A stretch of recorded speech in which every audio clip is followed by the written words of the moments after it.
In this video, I'm just going to go over some updates with my template. You might find it useful if you're doing something similar, or if you're curious where this project went, if you're one of the people, there's a few of them that have been paying attention to this. Um, it doesn't look like it progressed. It's a gigantic mess right now, but it actually has, because I've discovered a few things. Most notable being, and with this code, I got a lot of help, first from the Rhino forum, but also from AI, which probably just took code from older posts from the Rhino forum. But basically, I figured out how to tag windows. I'll just pull this off the screen. And this will update live. I'm going to go, let's see, select this block. Where are we? So I wanted to figure out a way to have the text two different sizes, but I think that's asking for too much at this point. Yeah, and it updates as soon as I go from having the viewport activated to being out here. So yeah, so we basically got a way to tag our windows and have the tags do live updates. And what this actually is, I don't think there's a way to achieve the same behavior having this all as a block. So what I've done is just create a group, right? And this part's a block, and this part's just text. So if I ungroup this, now we just have text. And you can see the field right there, and then just my window tag block. And I'm using that a lot. I don't know, groups work really good in Rhino. Give them a chance. There's this. I think I showed this in another video. I can't remember, but you can just go like that. I can just scale it if I want to, right? Rotate it. I can take these, go like that, you know.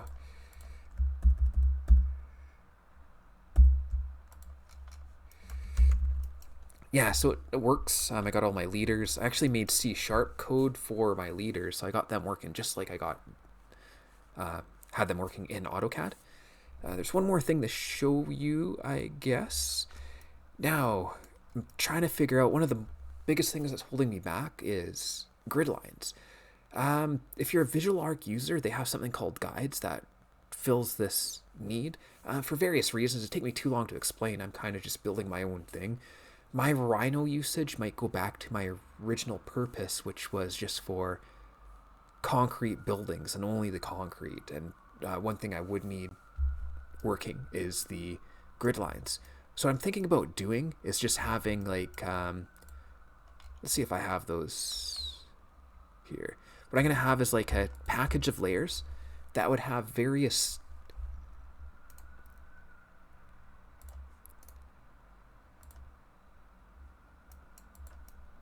oops, I didn't want to do that. Okay, let's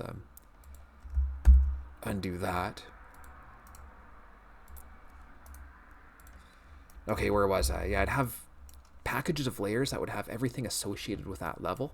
Instead of having these planes that would represent my grid lines, because in reality a grid is more like a plane, and that's why you see the line in every level and elevation, right? Because if I'm looking at my side elevation, I'm going to see the grid line like that. If I'm looking at the plan view, it might look like that if my plan view is orientated like this, right? But yeah, so if I put, I'm going to reorganize these layers. I'm going to have every level in a package. And one thing I could do is just have all my grid lines just copied, maybe in a group. I don't think my system would work if they're in a block. But if I did that, then I could just do exactly what we did with our window tag there, right? You just select the grid line. And the next thing I'm going to show you, this one, the AI helped me way more than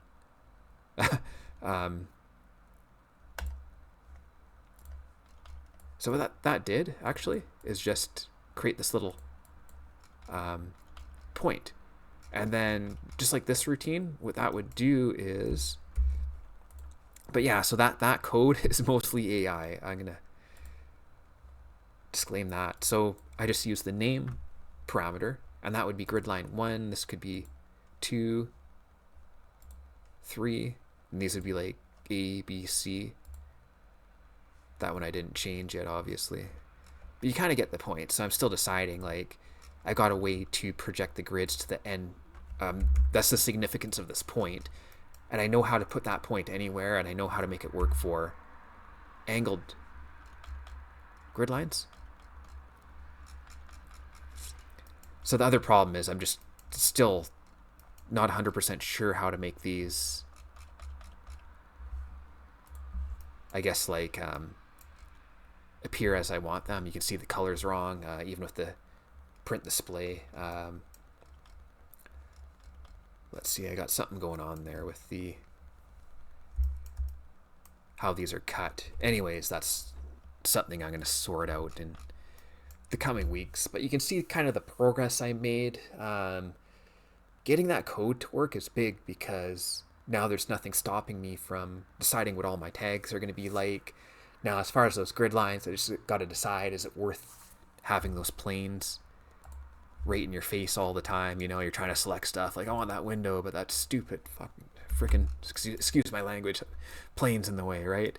You know, it might be easier just to have the layer groups for each level, and then you can just turn them each level on and off as needed.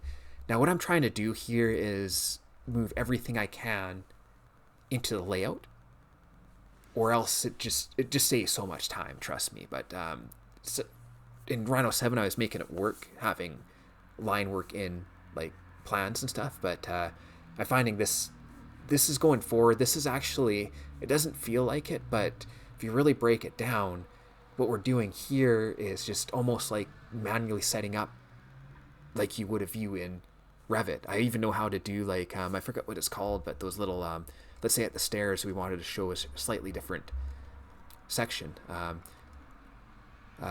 plan area or something. I forget what it's called, right? But you Revit users know what I'm talking about. I even know how to do that in Rhino, and it takes longer, let's say, but it's Rhino. I mean, I could use Rhino 8 for probably 10 more years without spending another dime on it, right? Yeah, so that's that. And where are we? Okay, we're almost at 10 minutes. My last video, at least in my universe, ran about 10 minutes, so I figured I'll just show you one more thing, run this one up to about 10 minutes. Yeah, so on my timeline in my universe, I just recorded my second video on that 3D model library I'm working on, in case I refer to that and end up uploading it like 3 weeks sooner or 3 weeks later than this video. But let's get back on track here. So I'm not even that good at layouts. Before I show you the layouts, I'll just get into this project. I've never done steelwork stairs in Rhino, but a while back there's a really small steelwork project and nobody wanted to do it for a reasonable price. And it was crazy because even without having standards and not being like familiar with shop drawings, I could still do a better job for way less money and still make it wildly worth my time. Not even having a template, even like manually creating the bill of materials in Rhino. And you're thinking like, yeah, without even any prep, a template is everything. Like your template and your workflow that's how you're really going to haul ass. And that's the reason I'm doing this, because I'm finding I'm starting too many projects from scratch. You know, I'm setting up my annotation styles on the fly, and it's just not efficient. But if you get a good workflow, a good template, code to help you out here and there, that's like the whole point of my AutoCAD template you may or may not be familiar with. Is it's not really, it's generic, meaning it's a good base point, but all that code is streamlined systems and workflows from successful implementations of a complete system, and that's kind of what I'm going for here. Now this was hard, like all this was manually done. This project is where I discovered a big challenge with putting stuff in layouts, is that these reference lines have to be in your model space. So as I draft every steel component, I have to make sure I add reference lines. Like, I forget, this is called gauge, right? When you measure from like whatever that back plane to your row of bolts, make sure you have reference lines in your model space at every location, because as you probably know by now, you can't. I thought I was going to crash there. You can't just draw these in your layout space and then measure to them, because then you're going to get a dimension that's, well, that kind of proved me wrong, didn't it? No, I'm right, but it actually snapped. Maybe that's a good thing. It snapped to these, but let's do that again. There, that kind of helps drive home my point here. So if I just draw these in layout space, which would be way easier, Rhino has no way of knowing that these are meant to be at this scale. It has no way of connecting that, right? Some programs do. There's always a catch. There's always a drawback, right? Like a Revit model will just be polluted with all these reference planes. And for the record, a lot of the stuff I'm kind of proposing or working on, all this is for small projects. So if you're doing something like a big building, multiple trades, all that, I don't think this will work for you. Or your ideas are just way more advanced than mine. I'm going to be honest, anyone watching this thinking, like, yeah, I'm going to use Rhino to completely replace Revit on big, huge projects. I don't think it's that ticket, but it's possible, I'm sure. But you're way beyond where I am with all this stuff. But yeah, so me, I'm not even good at the visual styles, and I feel like I got a pretty good effect going on. I like the ambient occlusion that really defines the edges of everything. I like being able to, this is why I like Rhino better than AutoCAD, because I get really good 3D views, and then I can detail my welds. If you see something wrong, let me know in the comments, because I always want to learn. I used to do shop drawings. Well, not quite, sort of, kind of. Basically had shop drawing level knowledge and ability, but that was years ago and specific to certain types of projects. So this is something I just wanted to see what I could do in Rhino. But yeah, the original project, it was just like a steel canopy, and it's the little jobs that, like, people take them on, but they're also paying for Tekla and they want to charge accordingly, So if you know steel work and we're good at Rhino, you can actually outcompete them, and more so if you had a template.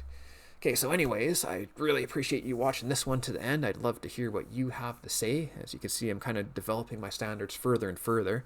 This is, in fact, a fairly old project. It's probably just one of the more, like, I guess, complete layouts I was able to put together, and it's not even near the limit of the quality of results you can achieve with this. But yeah, so I hope you're either getting more interested in my template or get inspired to kind of create your own or go further with your own stuff. But for me, like, I'm seeing the light at the end of the tunnel and getting very close to coming up with an awesome system.